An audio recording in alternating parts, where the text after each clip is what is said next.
Imagine a world where millions of people are stripped of their rights, fear rules every street, and a single man's ambition threatens to plunge the entire globe into darkness. This wasn't a dystopian novel.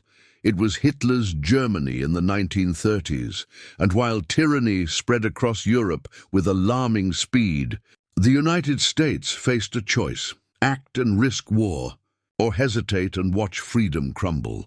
Imagine a Europe still reeling from the devastation of the First World War. The Treaty of Versailles, signed in 1919, was meant to secure lasting peace, but instead it sowed seeds of resentment.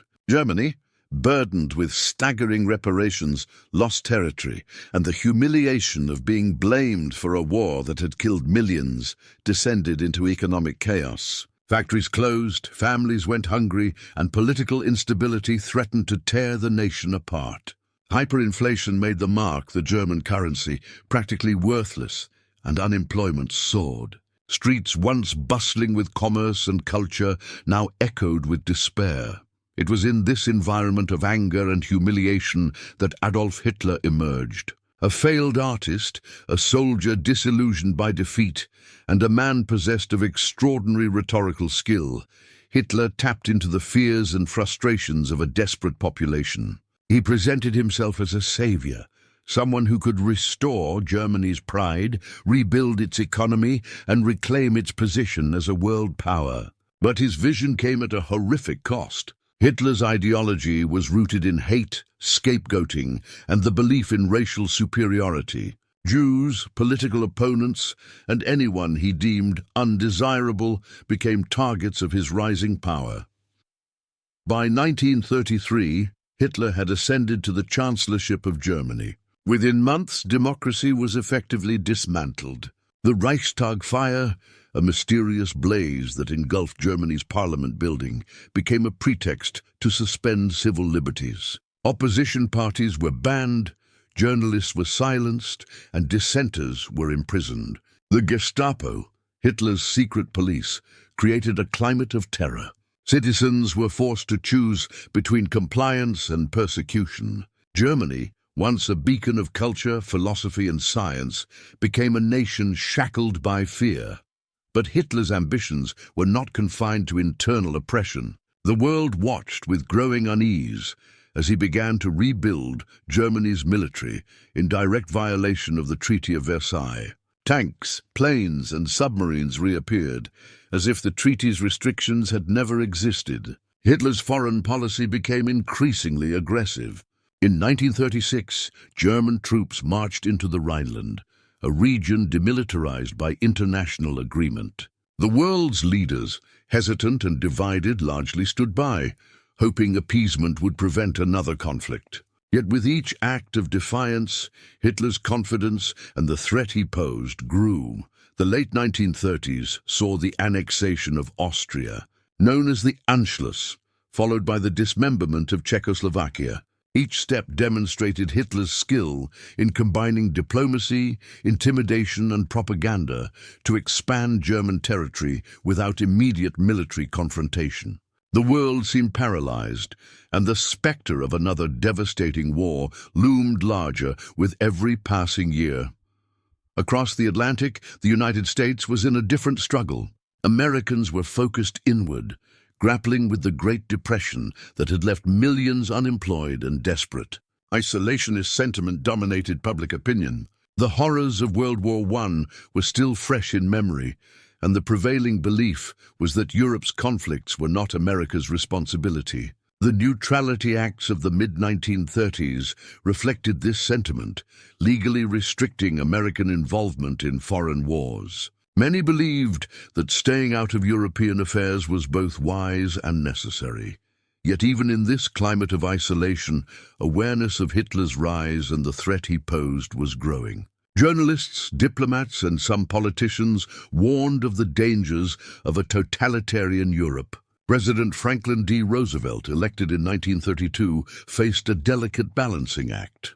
He had to acknowledge the moral and strategic threat posed by Hitler while contending with a public deeply resistant to intervention. Roosevelt's speeches often hinted at the need for preparedness, for vigilance. and for the defense of democratic values, but he had to temper his warnings to avoid alarming an anxious nation. As Hitler consolidated power, the German regime's atrocities became increasingly evident.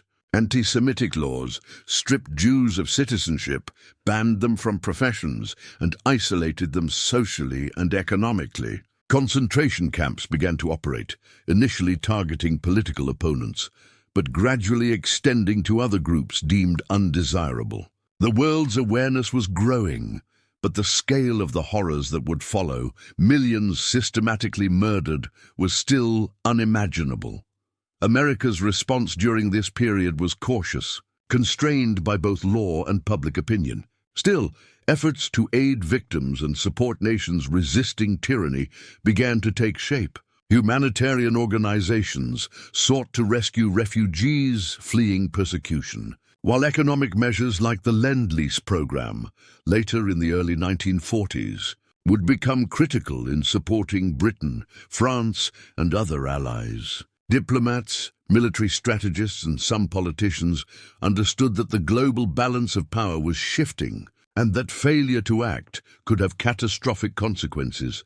The stage was set for a race against time. On one side was Hitler, a dictator who combined charisma, ruthlessness, and strategic cunning to reshape Europe in his image. On the other side was a hesitant America, a nation grappling with internal crises, yet slowly awakening to the reality that the survival of democracy and human freedom was at stake. The world was on the brink, and the decisions made in these years would determine whether tyranny would spread unchecked or whether a coalition of nations could rise to meet the challenge.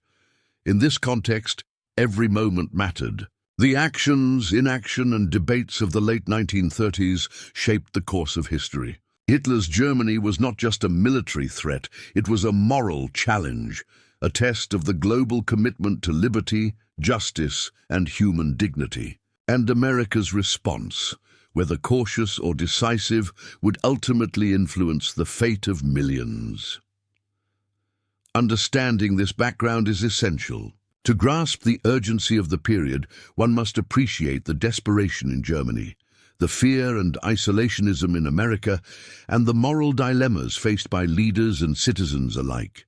The race to stop tyranny was underway, and the world's future hung in the balance. The story of Hitler's Germany is, at its core, a story of ambition, brutality, and the terrifying speed with which a nation can fall under tyranny.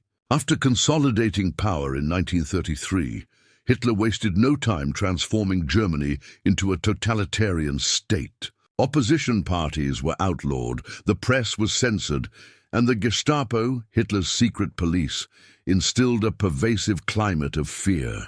The Nuremberg laws institutionalized racial discrimination, stripping Jews of citizenship and legal rights, and the world watched in uneasy silence as a regime of unprecedented cruelty took root. But Hitler's vision extended far beyond Germany's borders. By 1936, German troops had reoccupied the Rhineland in violation of the Treaty of Versailles. In 1938, Austria fell in the Anschluss, and shortly thereafter, the Sudetenland in Czechoslovakia was annexed under the pretense of protecting ethnic Germans. The world responded with diplomacy and often appeasement. Leaders hoped that satisfying Hitler's demands would prevent another war, yet each concession emboldened the Nazi dictator. While Europe grappled with Hitler's aggression, the United States remained cautious. Isolationist sentiment ran deep. Memories of World War I and the hardships of the Great Depression made Americans wary of foreign entanglements. The Neutrality Acts of 1935, 1936, and 1937 reflected a national desire to avoid involvement in another European conflict. Many believed that the United States could remain untouched by events across the Atlantic. Yet behind the scenes, the American government understood the growing threat. President Franklin D. Roosevelt, acutely aware of Hitler's ambitions, faced a delicate balancing act. Publicly, he had to respect the prevailing isolationist mood. Privately, he began preparing the nation for the possibility of war. In 1937, Roosevelt delivered a speech warning of the dangers of dictatorships and the moral obligation of nations to defend freedom. It was a subtle signal, a call to vigilance in a world increasingly dominated by tyranny. As Hitler's aggression intensified, America's stance began to shift. The outbreak of war in Europe in 1939, after Germany invaded Poland, signaled that appeasement had failed. Britain and France declared war, but the United States initially remained neutral, constrained both by law and public sentiment. However, Roosevelt understood that neutrality was not enough. The fall of France in 1940 and the relentless bombing of Britain during the Battle of Britain brought the realities of the Nazi threat closer to home. The United States responded in several ways. Economically, the nation began to support the Allies through measures such as the Lend-Lease Act of 1941, which provided vital military supplies to nations resisting Axis aggression. Strategically, America ramped up its military preparedness, expanding the Navy, Army, and Air Force, and investing in industry to ensure the nation could sustain a prolonged conflict if necessary. Diplomatically, Roosevelt worked tirelessly to build alliances and coordinate efforts with Britain and other nations committed to stopping Hitler. Yet the true turning point came not from diplomacy or preparation, but from attack. On December 7, 1941, Japan's assault on Pearl Harbor galvanized America into full participation in the global conflict. Though the attack was in the Pacific, it marked a moment when hesitation was no longer an option. The United States declared war, and within days, Hitler declared war on America, transforming what had been a cautious response into a full-scale military engagement against the Nazi regime. Once fully engaged, America's response was swift and decisive. The nation mobilized its industry, producing ships, planes, tanks, and weapons at an unprecedented rate. Millions of Americans joined the armed forces, and the country's economy shifted entirely to support the war effort. American soldiers, sailors, and airmen joined forces with the Allies in Europe and North Africa, confronting German forces on multiple fronts. One of the defining elements of America's involvement was the coordination of strategy with allied nations. Leaders like Roosevelt, Winston Churchill, and Joseph Stalin communicated constantly, planning campaigns that would ultimately stretch German resources and weaken Hitler's grip on Europe. The North African campaign, the invasion of Italy, and the planning of D-Day in Normandy were not merely military operations. They were decisive moves in a race against time to stop tyranny. The war was fought on many levels. On the battlefield, American soldiers confronted German troops with courage and determination. In the skies, pilots engaged in dogfights over Europe, supporting bombing campaigns that targeted military installations and supply lines. At home, the American public supported the war through rationing, working in factories, and contributing to war bonds. Every aspect of the nation was mobilized, reflecting a collective commitment to stopping a dictator who threatened freedom itself. Meanwhile, the horrors of Hitler's Germany became undeniable. Reports of concentration camps, mass executions, and systemic persecution reached the Allies. The urgency of the fight was not merely strategic, it was moral. Stopping Hitler was about more than winning territory. It was about halting genocide, defending human dignity, and preserving the principles upon which democratic nations were founded. By 1944, the combined efforts of the Allies, including the United States, Britain, and the Soviet Union, had begun to turn the tide. D-Day, the invasion of Normandy, marked the beginning of the liberation of Western Europe from Nazi control. American forces pushed eastward, liberating towns and cities and gradually dismantling the German war machine. Hitler, once unstoppable, faced the combined weight of nations committed to stopping him. By 1945, Germany was defeated, and the world finally began to grasp the magnitude of the tyranny that had been unleashed and the scale of the response required to stop it. The story of Hitler's Germany and America's response is more than a chronicle of battles and strategy. It is a story of moral courage, foresight, and the consequences of inaction. It teaches us that tyranny grows when the world hesitates, and that the defense of freedom demands vigilance, preparation, and sometimes extraordinary sacrifice. The United States' eventual engagement was not instantaneous, but it demonstrated the nation's ability to rise to the challenge, rally its people, and confront evil on a global scale. In reflecting on this story, we are reminded that history is shaped by the decisions of individuals and nations. Hitler's rise was enabled by fear, inaction, and the failures of diplomacy. America's response, though initially cautious, became decisive, reflecting the power of collective action in defending liberty. The race to stop tyranny was a race against time, against ideology, and against human cruelty, but it was ultimately a race that demonstrated the resilience, courage, and moral responsibility of a free nation. Ladies and gentlemen, as we remember this chapter of history, let us not merely recall the events. Let us internalize the lessons, that vigilance is essential, that moral courage is non-negotiable, and that freedom must always be actively defended. The story of Hitler's Germany and America's response is a warning, a guide, and an inspiration, a testament to what can happen when the world unites to confront tyranny, and what is at stake when it hesitates. Every story of conflict has a moment when the tide turns, a point where hesitation gives way to decisive action, where strategy meets opportunity, and where the course of history is irrevocably altered. For Hitler's Germany and the world, that moment came in the early 1940s, as the full consequences of Nazi aggression collided with America's awakening resolve. The turning point did not arrive suddenly. It was the culmination of years of warning signs, moral dilemmas, and escalating threats. By 1940, Germany had overrun France, Belgium, and the Low Countries, leaving much of Western Europe under Nazi control. Britain, isolated yet unbroken, stood alone against Hitler's blitzkrieg.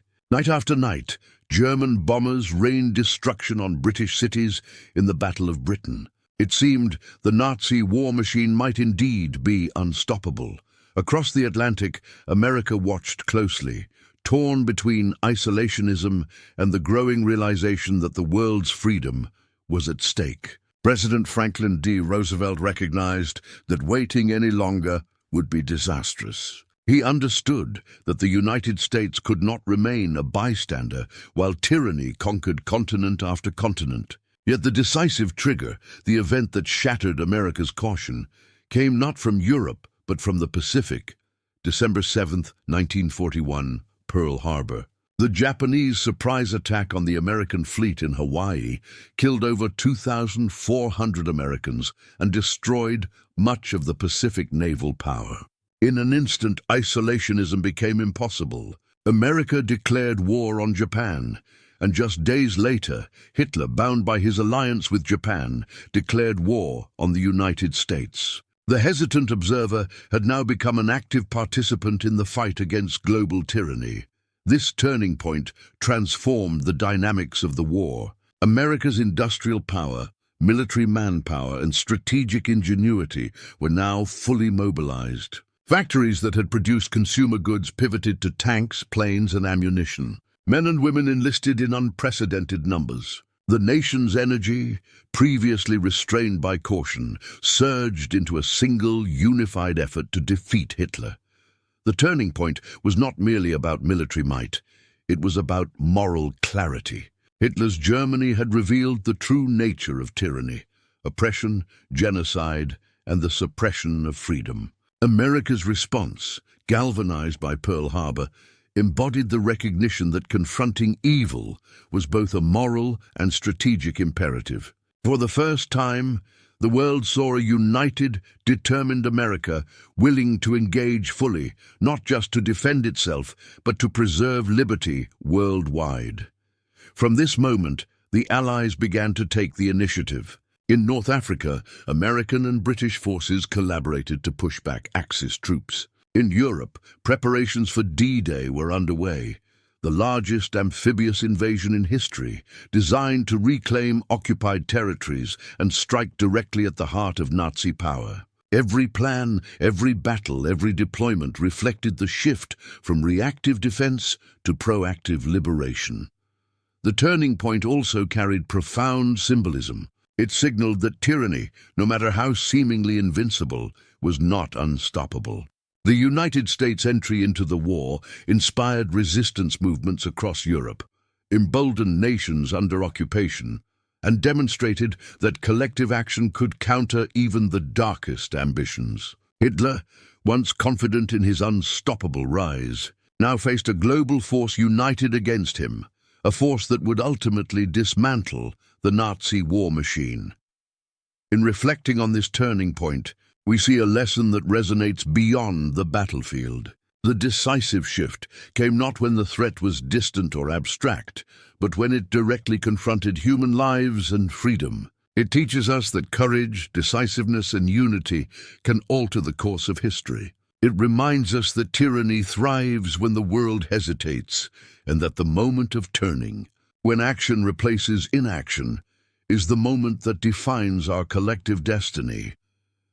Ladies and gentlemen, the turning point in the fight against Hitler's Germany was more than a military event.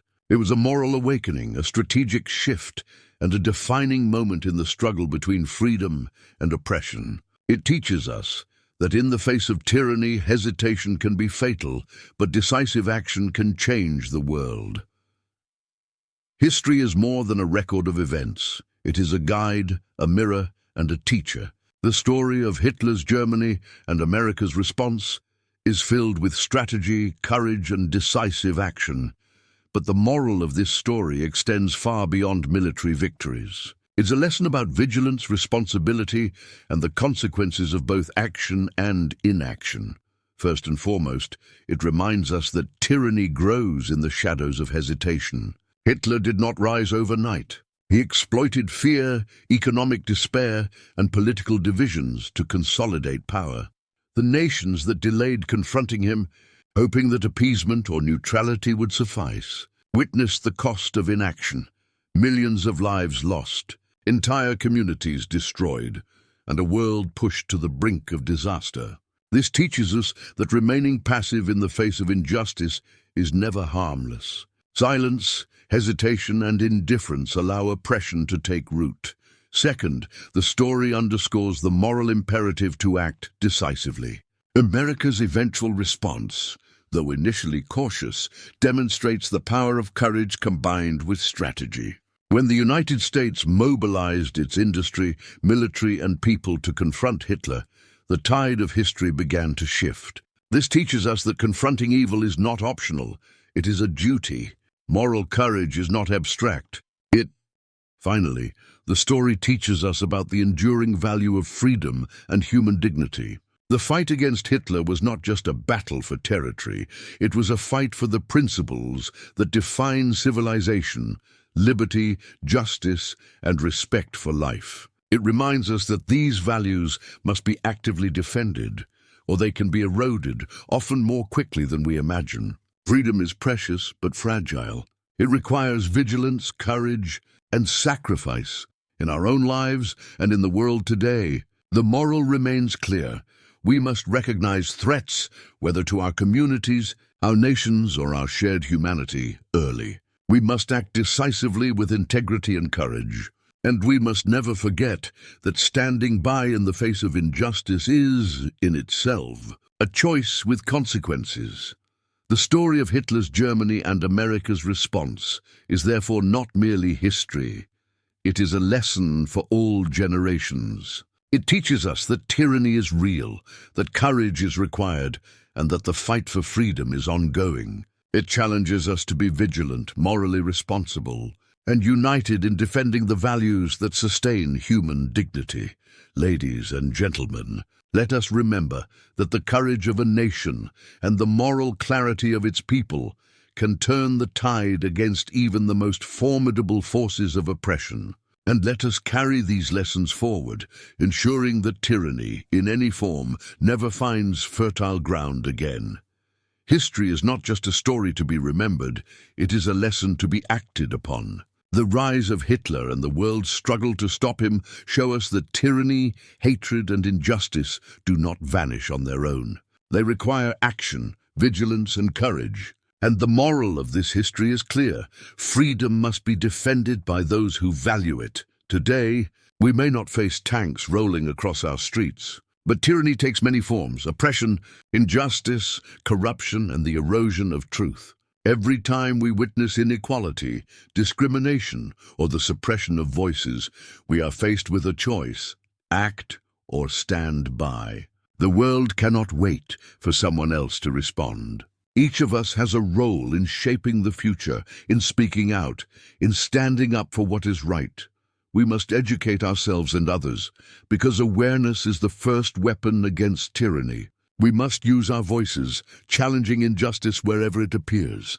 And we must take decisive action, whether through community service, civic engagement, or defending the principles of democracy and human rights. Just as America's eventual intervention helped stop a dictator who threatened the world, our choices today can prevent the rise of oppression in our own societies. Courage is not reserved for generals or presidents. It is demanded of every individual who values justice, freedom, and humanity. So I ask you, will you stand by, or will you stand up? Will you be a passive observer of history, or a participant in shaping it? The time to act is now, not tomorrow, not next year, but today. Let us honor the lessons of the past by committing ourselves to defend freedom, resist tyranny in all its forms, and build a world where justice and human dignity prevail. Remember, tyranny succeeds when good people do nothing. Be the ones who do. Be vigilant, be courageous, and never forget your responsibility to the future.